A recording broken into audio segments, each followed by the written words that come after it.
Well, I received an athletics football scholarship to Indiana University undergrad, and I was put into a dorm with pre-meds.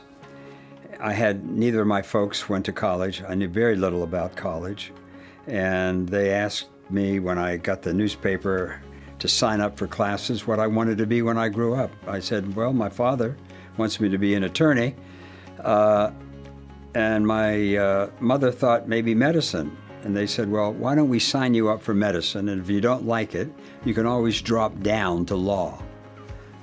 I signed up for the courses. I did pretty well in the undergrad courses, and I got accepted to med school.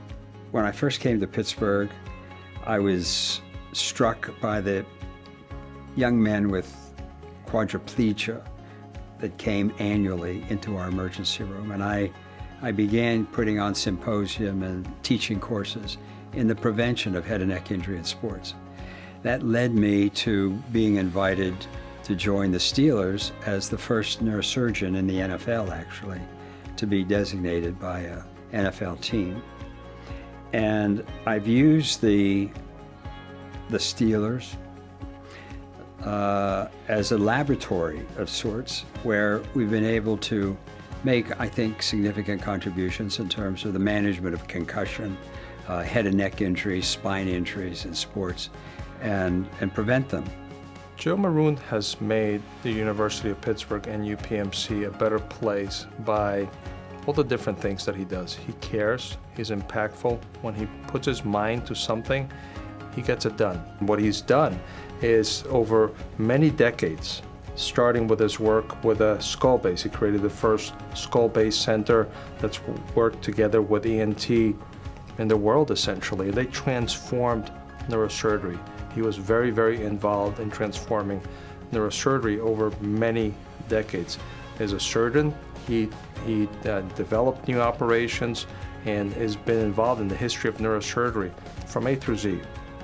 IU prepared me for my journey, if you would, by the incredible education that I received, both as an undergraduate, a graduate in medical school, and during my residency, so that the tools that were given for my toolbox were so good, and it was the application of these and continuing to learn, continue to build on the foundation that I received at IU is why I'm sitting here today.